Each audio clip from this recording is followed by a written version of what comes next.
এই দেশে তো ইলেকশন হবে কি হবে না, ডিসেম্বরে হবে না, ফেব্রুয়ারিতে হবে না, এপ্রিলে হবে, অনেকে অনেক কথা বলে। আমি তো চাই ইউনূস সাহেবের মতো লোক, যাকে আমরা এত সম্মান করে 8ই আগস্ট 2024 সনে তার কাছে বাংলাদেশের সমস্ত দায়িত্ব নিঃসংকোচে, নির্ভাবনায়, বিনা প্রশ্নে মাথার উপরে রেখে ছেড়ে দিয়েছিলাম, উনি সবকে ডাইকে বলবে অত ওই সময়ে ইলেকশন হবে, একটা নির্দিষ্ট সময়। উনার মতো বড় মাপের মানুষ তো এই কণ্টকাকীর্ণ একটা চেয়ারে বৈশা থাকার জন্য ক্ষমতাটাকে দীর্ঘায়িত করা উচিত না, যেখানে সবাই বলতেছে ইলেকশন দেও না। কিন্তু আপনার এটা সংশয় কেন? আপনার সংশয়টা কেন নির্বাচন নিয়ে? আমার সংশয়টা এই দেশটা এখন চলে গেছে, আমি ওইভাবে বলবো না, এই দেশটা চলে গেছে যারা মুক্তিযুদ্ধ বলতে চায় না, স্বাধীনতাকে স্বাধীনতা বলতে চায় না, যারা 47 এবং 24-কে মুক্তিযুদ্ধ এবং স্বাধীনতা বলে, তাদের নেতৃত্বে এখন দেশ। এবং তাদের মূল শক্তিটা হইল এই যে আমরা দেখছি মোল্লা মুন্সিরা, যারা সারা দেশে হাজারে হাজার আছে, আবার আলেম উলামারা, তাদেরকে আমি সেলুট দিই, তাদেরকে আমি সালাম জানাই, আমি তাদেরকে সম্মান করি। তারা প্রতিদিন মাঠে মাঠে বক্তৃতা করতেছে, মুনাজাত করতেছে, হে আল্লাহ, আপনি দেখেন, হে আল্লাহ, হে ভাইরা, সবাই মোনাজাত করেন অনন্তকাল যাতে ইউনূস সাহেব ক্ষমতায় থাকে। এটা তাদের রাজনীতি, আপনি আপনার রাজনীতি। এটা কোনো রাজনীতি না ভাই। যখন এই কথা প্রতিদিন বা হাজারে হাজারে লাখে লাখে মানুষের কাছে বলতেছে, বলেন সুবহানাল্লাহ, বলেন আলহামদুলিল্লাহ, বলেন মোনাজাত করেন হে আল্লাহ, আপনারা মনে করতে পারেন তারা বললেই সবকিছু তো হবে না। কোনটা হবে না? তাদের সাথে তারা ফাইটটা, আপনারটা বলেন কোনটা? আপনার রাজনীতি আমাকে তো বলতেই দিচ্ছে না, আমি তো রাস্তায় নামতে পারতেছি না। আমাকে বললি তো আমি রাস্তায় নামলি তো ইলেকশন চাই, ইন্ডিয়ার দালাল। কেন ইন্ডিয়ার দালাল?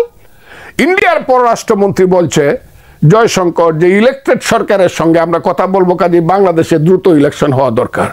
কাজে জয়শঙ্কর যেহেতু বলছে দ্রুত ইলেকশন হওয়া দরকার, এখানে বিএনপির তারেক রহমান যদি বলে দ্রুত ইলেকশন হইলে ভারতের দালাল, কারণ হলে জয়শঙ্করের দালাল, জয়শঙ্কর যেহেতু ইলেকশন চায়। ভাই এখানে আমি থামি একটু ইলেকশনের কথা বলাই যায় না, দালাল। আপনি তো শুনলেন না যেটা রতন ভাই যেটা বললেন, আপনার বক্তব্যের সুন্দরই কিন্তু উনি বলেছেন। প্রশ্নটা হচ্ছে, একটি নির্বাচনই কি সবকিছু?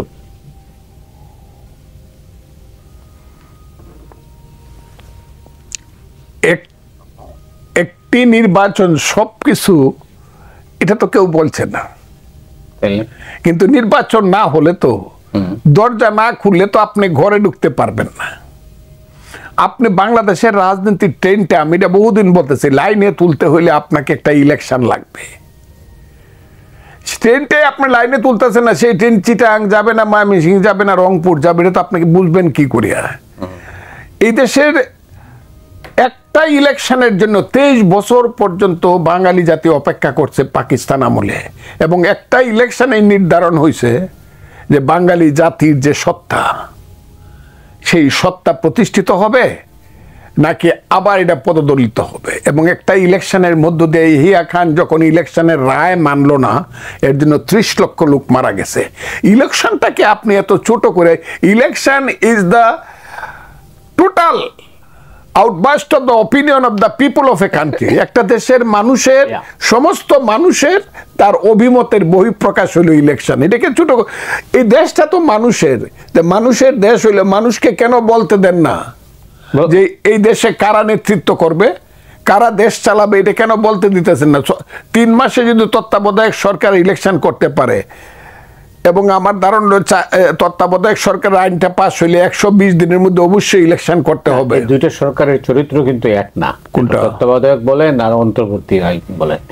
5ই আগস্টের পরে 8ই আগস্ট যে সরকার গঠিত হয়েছে, বা আমরা এখন যে সরকারের অধীনে আছি, সেই সরকারটা একটা বিশেষ পরিস্থিতির সরকার, এটাও আপনাকে আমলে নিতে হবে। এরা কিন্তু কেউ ইউনূস সাহেব ছাড়া এরা কেউ বিশেষ মানুষ না।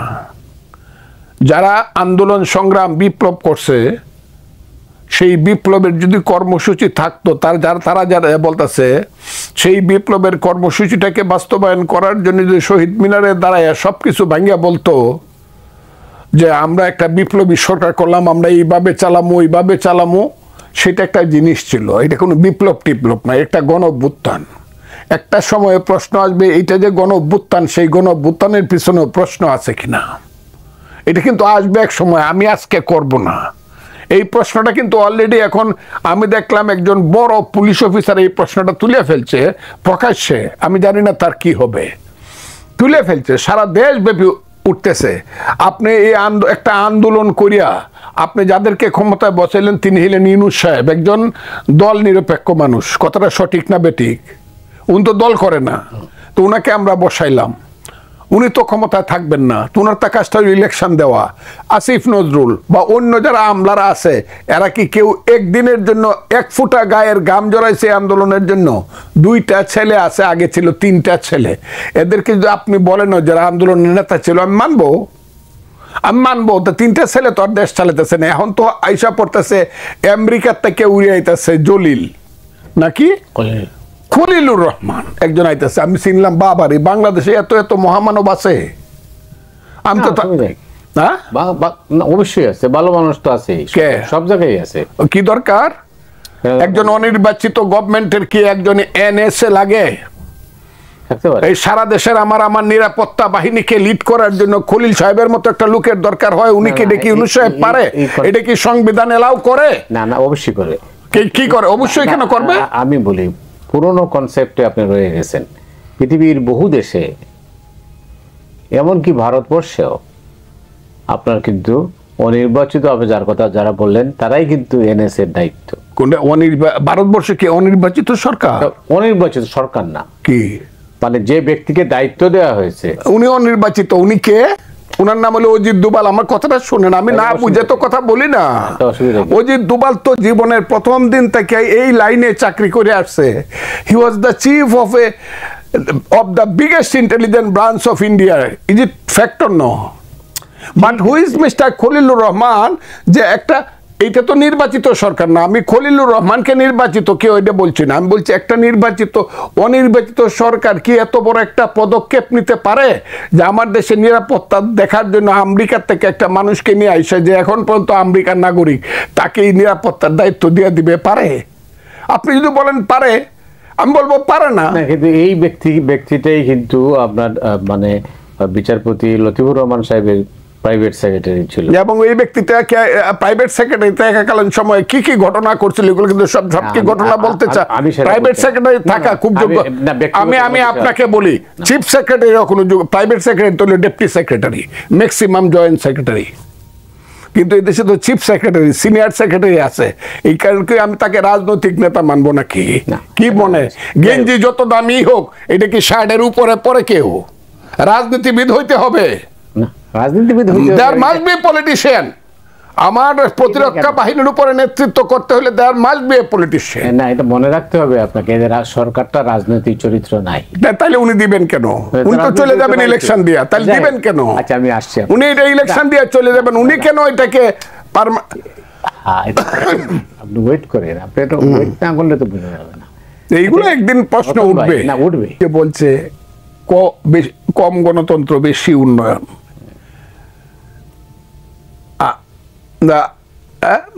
এটা উন্নয়নের দশকে আইয়ুব খান যখন 10 বছরটা হয়ে গেল, তখন একটা স্লোগান ছিল, হ্যাঁ, ওই যে আইয়ুব খানের মূলনীতি উন্নয়নের রাজনীতি। শেখ হাসিনা কিন্তু এই স্লোগানটা দিতে শুরু করছে, উন্নয়ন চাও না গণতন্ত্র চাও, উন্নয়নের রাজনীতিটা বেশি, গণতন্ত্র। আচ্ছা, এরা তো ছিল রাজনীতিবিদ। এখন দেখেন তো, আমি জানি না, এটা আমি একটু সমালোচনা না করে একটু আলোচনা করে রাখি। আজকে হঠাৎ করে দেখলাম যে আইয়ুব খান আবার ফেরত আসছে। আরে কয় কি? আইয়ুব খান জীবিত হয়ে আছে বাংলাদেশে।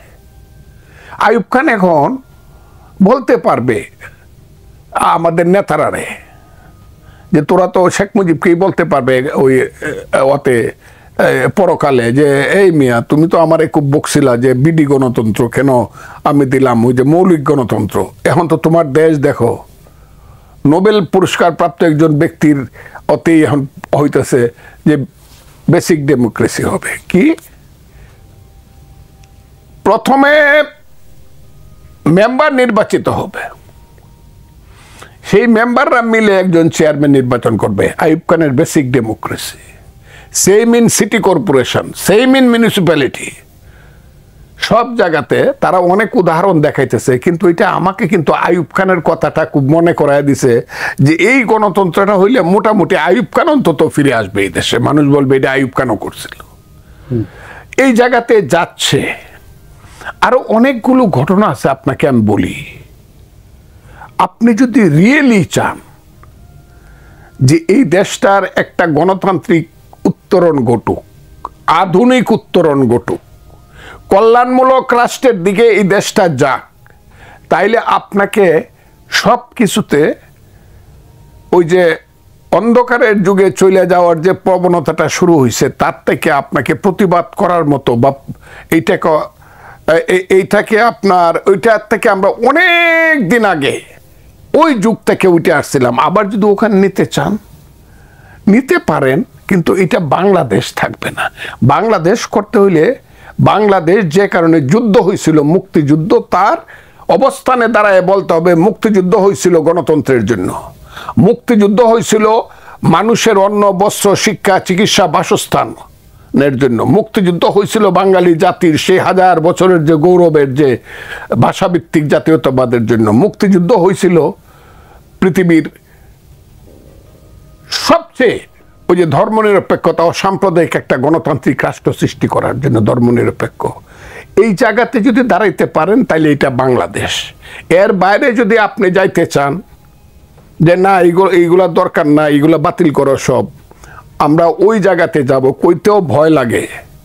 আমরা আফগানিস্তানের দিকে যাব, সিরিয়ার দিকে যাব, আমরা ওই চিন্তার দিকে যাব যদি যাইতে চান। এর তো বলতেছে প্রতিদিনই তারা বলে। আপনি বলেন যেটা আপনি বলতে পারেন, আপনি বেশি বলেন না, আমি বেশি বলি না, আমি বেশি দেখি। আমি আপনার চেয়ে, আপনাকে বলছি না, আপনার চেয়ে ভবিষ্যৎটা আমার 61 বছরের রাজনৈতিক অভিজ্ঞতা আমি আপনার আগে বেশি দেখি। আমি 6 মাস আগে যা বলছি বাংলাদেশ এখন তাই হচ্ছে। যখন আমাকে আমার দলও বলতো ফজলুর রহমান একটু আগে আগে কথা বলে। বাংলাদেশের ভাগ্যে কি লেখা আছে? আমি আপনাকে বলবো যে এই যে দুর্বল গণতন্ত্র,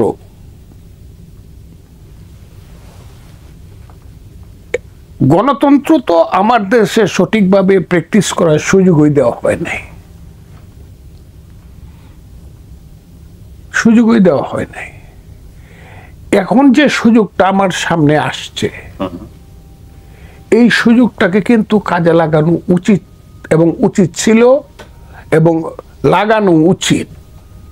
কিন্তু আমি যে জিনিসটা দেখতেছি সেই জিনিসটা হলো যে প্রত্যেকেই শুধু ক্ষমতায় থাকতে চায় দীর্ঘদিন, আউট অফ হিজ লিমিটেশন থাকতে চায়। এবং সেই ক্ষমতায় থাকতে চাওয়ার জন্যই কিন্তু সেই ক্ষমতায় থাকতে চেয়ে যদি সঠিক কাজটি এদেশে হইতো, হয়তো বা আরো কিছুদিন মানুষ ধৈর্য ধরত, কিন্তু সঠিক কাজটি কিন্তু হচ্ছে না। কি কাজটি হচ্ছে না আমি আপনাকে বলি। খুব বলতেছেন ইউনূস সাহেব মার্কেট, বাজার, কাঁচা বাজার, অমুক তমুক, রোজার সময়ে উনি, হ্যাঁ এটার জন্য ওনাকে ধন্যবাদ দেওয়া যাবে, বিশেষ করে রোজার সময়ে উনি যা করেছেন। কিন্তু আজকের যে প্রেক্ষাপট, এই প্রেক্ষাপটে আবার দেখা যাচ্ছে নতুন করে কিন্তু আবার সেই একই অবস্থা মার্কেটে ফিরে আসছে, একই অবস্থা ফিরে আসছে। সিন্ডিকেট, হ্যাঁ ফিরে আসছে, আবার বাড়তেছে জিনিসপত্রের দাম। আপনি তো কিছুতেই একটা ঘর করতে হলে পিলার ছাড়া তো আপনি ঘর করতে পারবেন না। কিছুদিনের জন্য আপনি এটার উপরে একটা সামিয়ানা দিয়া বা একটা তিরপাল দিয়া কিছুদিন বসবাস করতে পারবেন, কিন্তু আপনাকে যদি পার্মানেন্ট ঘর বাঁধতে হয় তাহলে তো ঘরটা বাঁধতে হলে আপনাকে প্রথমে পিলার সৃষ্টি করতে হবে। সেই পিলার তো সৃষ্টি করার জন্য আমাদের পূর্বপুরুষেরা এই দেশটাকে 300 ভাগে বিভক্ত করে 300 পিলার সৃষ্টি করার কথা বলছিল, যদিও তারা তাদের অনেকেই তাদের দায়িত্ব পালন করতে পারে নাই। সেই পিলারটা কি, ধরেন আমার এলাকাতে যদি ইলেকশন হয়, যে লোকটি ইলেকশনে নির্বাচিত হবেন, যে কথাটা রতন ভাই বললেন, সেই লোকটার উপরে ভোট দেওয়া না দেওয়ার প্রশ্ন না, প্রত্যেকের একটা অধিকার থাকবে গিয়ে বলার, এমপি সাহেব আমার এলাকাতে তো পুলিশ এই কাজ করতেছে, অফিসাররা ঘুষ খাইতেছে, আমার এলাকা তো এই ধরনের সন্ত্রাস হইতেছে, আমার এলাকা তো আপনার দলের নেতা তো সব লুট করে খাইয়ে ফেলতেছে, এই কথাটা বলার কোনো জায়গা তো এখন নাই। আমি আপনাকে বলি, যদি উদাহরণ দেই, চোখে রক্ত আসে। এখন কি হইতেছে, এই কেন্দ্রীয় ক্ষমতা, ইউনূস সাহেবের যে ক্ষমতা, তাকে কেন্দ্র করে যারা ক্ষমতায় আছে, ওই নতুন দলের ছেলেপেলেরা, এর নাম কি, দলটার নাম হইল এনসিপি, এনসিপির ছেলেপেলেরা, আমি তাদেরকে ভালো খারাপ, কিন্তু তারা যাদেরকে অ্যাপয়েন্ট করেন, যেহেতু তাদের কোনো লোক নাই, যে আসতেছে একটা কাগজ নিয়ে যাইতেছে, গিয়ে থানাতে দেখাইতেছে আমি কিন্তু এনসিপি করি, আমি কিন্তু বৈষম্য বিরোধী ছাত্র আন্দোলন, তার কিন্তু দুইটা লোকও নাই, তার বাবাও জানে না যে আমার ছেলে কোনোদিন পলিটিক্স করে। আমার কথাগুলো খুব বোঝার চেষ্টা।